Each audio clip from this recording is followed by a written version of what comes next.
Hey guys, welcome back to my channel. Today we're going to be doing a movie review of The Little Mermaid, the 2023 edition that made a lot of middle-aged men very angry. I wonder why. And ye be warned, this will contain spoilers as we go into the good, the bad, and the ugly truth of my review. Let's get to it. The good. So to start things off, I think the strongest areas of this movie is the fact that it does go for virtually a shot-for-shot remake. It's something I really appreciate and prefer them doing with these live-action remakes of the original Disney cartoons, because I'm not really much of a fan of these alternate adaptations that really diverge and branch off into some of the wackier elements. Like, I get that they're trying to experiment a little and trying new things, and that's cool. It's just some of the things don't really land for me. I get they're not made for a 30-year-old man. That's fine. You know, if they want to try something new, that's cool. It's just, I, as a viewer, am just saying from my personal point of view, I just don't necessarily like that. But for this, they do keep the story pretty much in line with the original, virtually point for point, and that's probably one of the biggest elements. If you like the original Little Mermaid, there's not going to be a lot about this film that you're going to find issue with because it follows the story virtually point for point. In fact, the movie also adds other elements that expand the story a little bit more or change certain details from the original story that I think actually help make the movie a little bit better than the original film. Because if you recall in the original film, when Ariel gives up her voice to become human, she signs a contract. And people have noted that if Ariel knew how to write, why couldn't she just communicate with Eric by writing down what she wanted to say? And in this movie, I guess they established that no, she doesn't actually know how to spell because they changed the contract of the deal where it's not a written contract, it's a contract done in blood. So with that element being changed, there isn't that issue with the original story in this one. So technically speaking, that's where the movie does something better than the original film. They also expand on Eric a lot more. You get to know him a little bit more, and he's not just some pretty face. Most original Disney cartoons had the male interest of the story be. He's not just some dude who's like, oh, he's got pie in the sky dreams and ultimately he's got the personality of Potato. No, in this film, you actually get to meet Eric a little bit more. You get to see the kind of, you get to know more of his own ideas. You get to see more of his personality. And I think that definitely helps flesh out his character more and make him a lot more likable than the Eric of the original film, which isn't to say that the Eric from the original film, from the original animation, wasn't a likable individual. There's just not a lot you can remember about his character because he doesn't really have one. Also, the way they expand on the side characters, Sebastian, Scully, like they did an incredible job of giving their characters a lot more life, and I actually openly laughed at a couple of things that Sebastian said because they made his character have a lot more personality and wasn't just some one-note,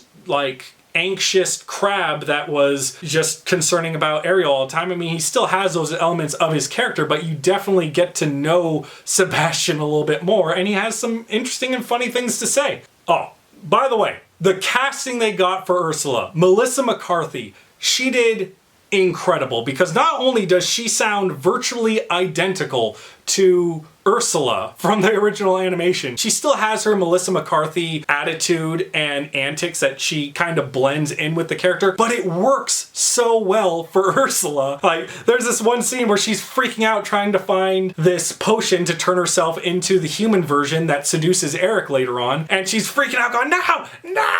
And then it just starts floating into the screen. She goes, oh, there it is. It's okay, everything's fine. I was like, that's funny. And speaking of sound-alikes, Halle Berry does an incredible job as Ariel. When she sings, she sounds almost identical to the original voice actor for Ariel, which again, in terms of like what you should be looking for this film, probably the biggest things that I would want for a live-action remake of The Little Mermaid is the story being consistent and virtually a shot-for-shot remake of the original animation, and the music being virtually the same and sung with the same level of passion as the original. And both of those factors are perfectly satisfied for me, which is like 90% of the quality of the film, of the quality people should be looking for the film. So literally, I could just leave it at that, and every other thing that anyone could possibly say about the film is just so nitpicky, it's just not enough to sink the film. Unless you have certain issues about skin color. Just saying, why you need to be a piece of shit. I don't know. I don't know. This is a you problem, and you need to work on it. Speaking of the music, they also add more songs. They give Eric his own song. As I said before, it helps expand the story a little bit more. It adds more to the story because it gives more context to the character in those areas of singing. I did hear at one point before the movie was released that they were going to change up some of the lyrics of the Kiss the Girl portion of the story, but I didn't hear it. I mean, if they did, it was so subtle and it must have just gone right over my head, or maybe I just don't remember the lyrics as well as guess I should for a 30-year-old man who's not that invested in a child's movie. But ultimately, I listened, I remember like listening for those changes. There was no part where Sebastian is just like, go ahead and kiss the girl.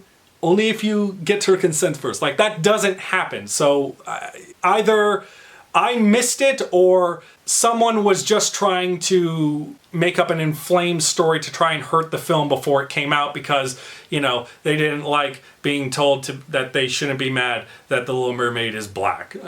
What seems more likely? The bad. In terms of what's bad, I would say they do add a lot more to the original story, and I guess more than a few parts that they keep hammering on in the story doesn't really amount to anything. Like, they establish that Prince Eric's character is adopted and his mom isn't actually his mom, and they hit that point home, but it doesn't really amount to anything. Like, if that information was just cut from the story entirely and they just ran with it like, oh no, this is Prince Eric's mom, and maybe Prince Eric's dad died from a shipwreck or whatever, and that's why she is so concerned. They keep coming back to the point that, oh, Prince Eric's adopted, and maybe they're just trying to go for this element of being like, yeah, some people are adopted, they're still your parents. Like, it just doesn't seem necessary to the overall story, and it just doesn't go anywhere with the overall story. So it's just a really nothing element that they've added. It doesn't apply anywhere else in the film with any kind of significance. So yeah, I'd probably grant that as an issue. After that, the only thing of real note that I can think of that was kind of meh would have to be King Trident. And there's not a whole lot to say about King Trident's character from even the original movie that wasn't just angry dad, which, I mean, he is in this movie. It just seems like he's a little bit more bland and stoic than his original character. And I actually remember when King Trident finds Ariel's treasure trove and he freaks out and he starts blowing things away. I actually remember as a kid being almost scared because it was like the visual imagery of it all was kind of scary. And in this, it's just sort of like, oh, he's just mad and, okay, he's breaking all of her shit. So you're a bully. All right, I get it. But I don't know. I just felt like King Trident's character was sort of like the weakest acted character in the entire story, which comparatively to everyone else does such a good job that, when it feels like his character is so stoic, he's almost boring. It just seems like, oh, can you do more? Because everyone else is doing more, and I want to see you do more. That's the best way I can put it into words. If you disagree with me, it's fine. I don't think anyone would necessarily be wrong if they were like, I thought he did fine. It's just my own interpretation. I'm just saying. This last thing would probably come under the realm of nitpicky, but at the same time, I'm also very understanding of it. Unlike in the original story where Ariel goes to the surface to sit on some rocks to talk with Scully the bird about the human trinkets that she's found and have him explain the trinkets to her. The bird literally goes underwater and has a full-on conversation with her about the trinkets. And it's definitely weird because it's like, how are you hearing each other right now? Like, I can get other fish communicating with each other and having a conversation in their fish languages talking to each other, but you're a bird that's coming underwater, none of this should work. But then I had to go, you're being stupid, Dylan, because this is a movie about mermaids and there's all this singing underwater. In my review of the trailer, literally I even made the joke that all of this should sound like there's no way that there'd be all this singing underwater. Okay, it wouldn't, singing, talking the way it is underwater, it just doesn't work the way it is. You have to just account it as just the fantasy element of the story. And that's fine. I'm just saying this was something that actually made my eyebrow cock, where I'm like, oh, you're just going for straight up talking underwater with the bird. Okay. And the ugly truth. Yeah. Ultimately, the movie does all the best things it can do for a live-action remake of the story. They follow things virtually point for point. They actually add things and tweak things just enough to make the story a little bit more coherent than the original story. The music is on par with the same level of passion as the original animation. The visual effects I thought looked fine, and there's just really nothing about this film that is worth any sort of malicious hatred for it. I would definitely say this is something worth showing your kids, on the condition, as a public service announcement, that you tell your children during the under the sea portion of the story that you stop the film at certain parts and explain to them, like, yeah, you see how Ariel is touching the tendrils of those jellyfish? Don't do that. Don't do that. Like that. Tell them it'll kill them, because that's probably what will happen. Because that happens in the song, where the singing's going on and Ariel's being playful and she brushes along the tendrils of jellyfish. And maybe you could say that as a mermaid she's immune to the shock effects. Whatever, I don't care. But for children that are watching this movie that might be starry-eyed and in love with the story and view Ariel as their idol, you don't want them fucking around with a jellyfish and thinking, oh, because Ariel touched the jellyfish's tendrils, maybe I can. Zappity zap zap. No, you tell them no. Bad. You don't touch the thing. You tell them it'll kill them. Okay, a little childhood trauma never hurt anybody. Seriously, I actually would have appreciated that if the movie did some kind of PSA for that particular scene, even if it was just little captions at the very bottom, or Sebastian being like, yeah, children, look at me, don't touch jellyfish tendrils. They will zappity zap you. Don't do it. And I gotta say, the movie really pleased me, and I actually was thinking about it a lot after watching it, of just how much I enjoyed myself watching a movie that I thought was perfectly adapted as a live-action remake. And that is the ugly truth. But I'd love to know your guys' opinion. Have you seen the movie? What did you think about it?